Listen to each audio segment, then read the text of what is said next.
Hello! Welcome to Beautifying Life and Creativity. I'm CrisiMi. We are at the countryside. This is so wonderful, lovely, adorable gardens here. Hilltops everywhere. This is the plum season now, and we are in Argeș County. We are right underneath the Carpathian Mountains in a valley called Ladies River Valley.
What you see me wearing now is a fully equipped traditional fall costume specific to the Ladies River Valley, which was left to me by a very special lady, my grandma. My grandma wore her entire life traditional clothing. And pretty much this is what all the women in this area in her generation did. And after their death, the tradition, more or less, was gone.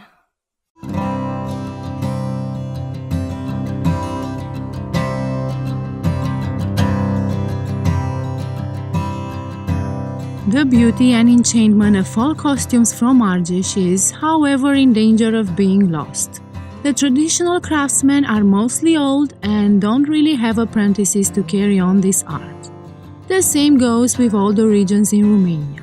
While the cultural heritage is abundant, each region or even valley having its own specific costume, with clear particularities of colors and motifs, the tradition is little encouraged. If you're still doubting the beauty and value of Romanian fall costumes, let me tell you that they were the inspiration for the famous fashion house Christian Dior. For years now, big designer names like Valentino, Louis Vuitton, Stella McCartney, John Galliano, and so many others took inspiration from the old traditions and cultures of people all around the world from all continents. While the ethnic inspiration is a valuable resource, some designers crossed the line and really copied the items one-on-one without even giving credits for it, to the point that now there is an entire controversy about misappropriation in the fashion industry. That's exactly what happened with Dior Couture and their pre-fall 2017 collection. They presented on the runway an almost identical copy of a traditional fall coat from Bihor, a northwestern region in Romania, of course without naming the source. But actually, this scandal and the international media coverage it brought proved beneficial for the Romanian artisans who were suddenly in the spotlight. The local craftsmen started a counter-campaign and got major worldwide sales by promoting the original clothing manufactured the old ways at prices far, far smaller but fair in comparison to Dior copies. So that's one good way to promote valuable traditions in the world and to keep them going. Look at this marvelous traditional motifs, and this metallic embroidery and everything makes you feel so wonderful and feminine.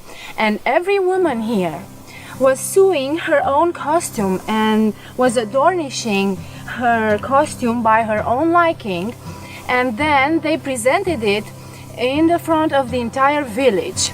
And this tradition was up to the few last decades very active, and sometimes this costume was kept for the entire woman's life.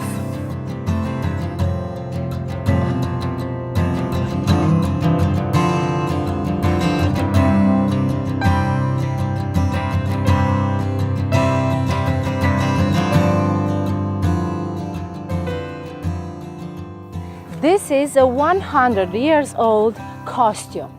Can you imagine?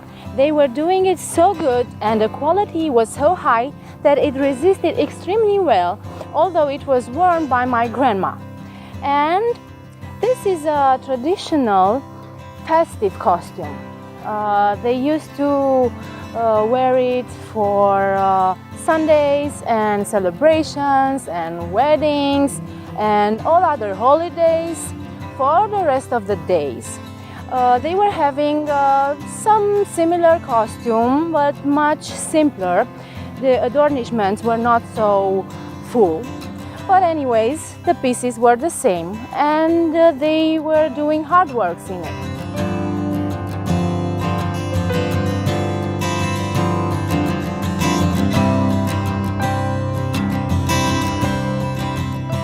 Quite a glittery, sparkle, metallic fashion, isn't it, 4 centuries ago? They were very fashionable. And to match the outfit, they were using something like this, a very comfy footwear, because it was genuine leather. Yes, it was at that time comfortable, because now, after a century, they become solid as a rock. No, you cannot put your feet in this anymore.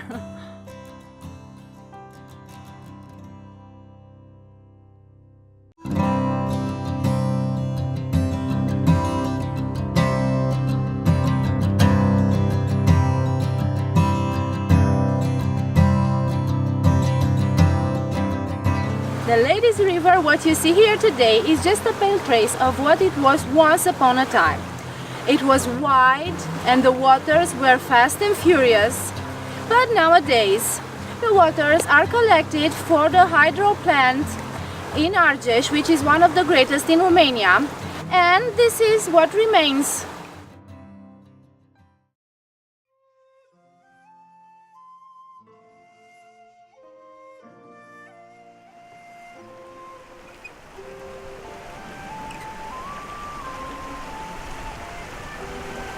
I have always considered the name of the river a bit strange, Ladies River.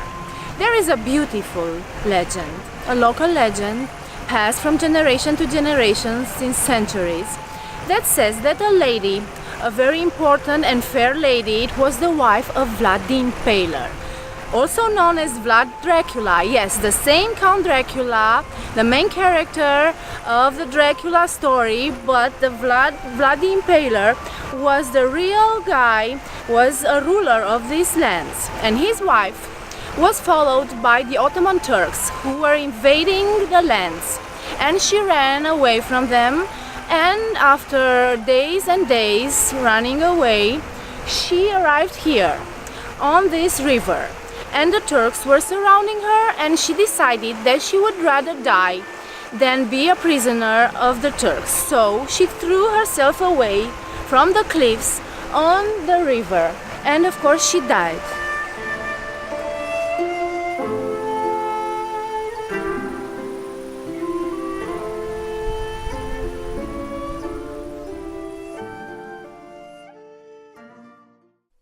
That's it for today, guys. I hope you enjoyed this video. If you want to know more about the country life and a lot of interesting facts, check out our video Beautifying Countryside for Benefits. I'm hoping to receive and to share comments from you about country life and especially about traditions. What's your tradition in your area and how do we do to preserve traditions and to preserve fall costumes? So if you're not already subscribed, Subscribe to CrisiMi channel and activate the bell notification. And until next time, send you many kisses. Thanks for watching and always remember to beautify your life and your soul. Bye. How do we preserve the traditional fall costume? Extraordinar.